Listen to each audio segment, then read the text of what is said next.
Yesterday on Capitol Hill, Democrats held shadow hearings because Republicans would rather hold a hearing about vibes and scapegoats than show you what's happening to real people. And what we heard was not politics, it was testimony.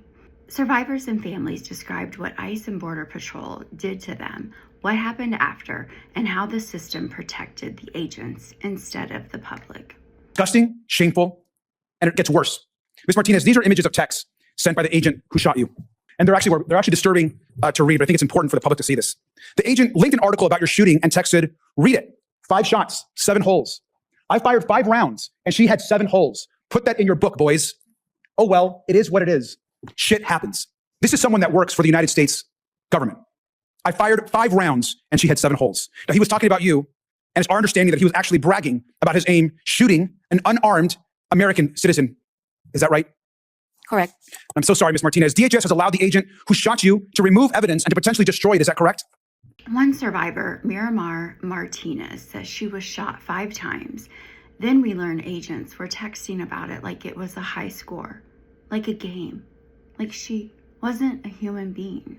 That's not oops, that's a culture. October 4, 2025, those values were tested when my life was nearly taken by my own government. Like, time stopped. I knew from watching the news coverage of other Border Patrol encounters in Chicago that I was in danger. I watched the vehicle of Border Patrol agent killing Silverio Villegas Gonzalez just 3 weeks prior. I knew I had to get to safety before I was dragged from my car and likely beaten or killed. I drove forward and went around the Border Patrol agents who jumped out of his car and pointed his gun at me.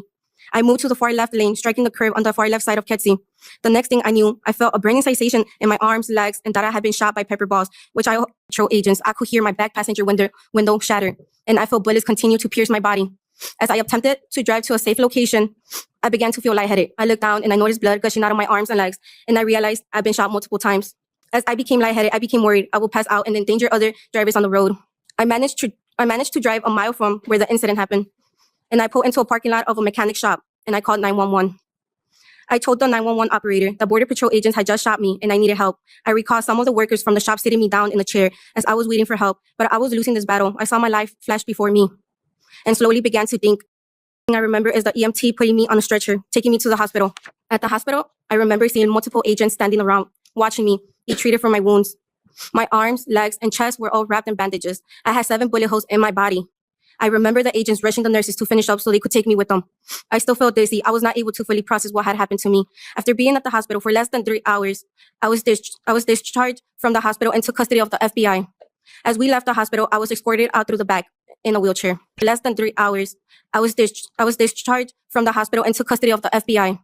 As we left the hospital, I was escorted out through the back in a wheelchair. I observed over dozens of Border Patrol agents waiting outside the hospital. One of the agents came up to me with his cell phone and took a photograph of me. It was the same agent who had previously kept coming in and out my room, and I had to repeatedly tell him to leave. I told him I did not consent for him to photograph me, but he did not care. It still haunts me that this agent has my photo on his phone. Was this the agent that shot me? Was this a trophy for him? For further processing, because they rushed me out of the hospital so quickly, the blood started soaking through the bandages.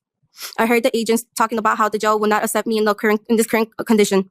I begged the agents to take me to a different hospital to give me proper medical care. Seeing me stand in a pool of my own blood, they were concerned about my health. One of the kind FBI agents brought a bag of additional bandages and worked quickly to pour more dressings over my bloody bandages. The FBI agents agreed to take me to a different hospital where my wounds were treated again, and I received additional medical care before being released back into law enforcement. Before being released back to law enforcement custody the following day. She describes blood, shattered glass, and then being rushed out of the hospital into custody. Less than 3 hours. Bandages, soaking, and an agent allegedly takes a photo of her on his phone like a trophy. Care for over an hour after my vision had become blurry, my heart rate went through the roof, and the pain in my neck and head became unbearable. It was denied. When I became unable to speak, my cellmate pleaded for me. The last sounds I remember before I blacked out on the cell floor were my cellmate banging on the door, pleading for a medic, and a voice outside saying, "We don't want to step on ICE's toes." When I opened my eyes at Hennepin County's emergency room, I learned I was brought there to be treated for assault. The impacts of DHS detention on my physical, mental, and financial well-being and safety have been very severe, but I do not deserve more humane treatment than anyone else, U.S. citizen or not. And I am here today with a strong spirit and a duty to the many people who haven't had the privilege to tell their stories or see their loved ones come home. I am extremely distressed by the pattern that violence from law enforcement has been happening to Black and Indigenous communities for centuries, and to DHS survivors for over 20 years. We call ourselves a civilized nation, but we lack rules and accountability around what a person claiming to be law enforcement is permitted to do to another human being. I'm not afraid, and I'm not afraid to keep working on this problem, even after ICE is gone. Thank you for your time. Aaliyah Ramen describes begging for emergency medical care, vision blurry, heart racing, pain unbearable, losing consciousness, and hearing, "We don't want to step on ICE's toes." Read that again. Medical care delayed because someone didn't want to step on ICE's toes. And then Renee Good's brothers. Their grief is so raw, it practically climbs out of the screen and sits beside you. They're trying to explain this to a 4-year-old. They're describing their sister like dandelions and sunlight. And the part that breaks me is this. They thought her death might force change, and it hasn't. Now here's the indictment. Republicans wouldn't hold the real hearings. They didn't want this in the record. They didn't want you to hear these people say their names, tell their stories, and demand accountability.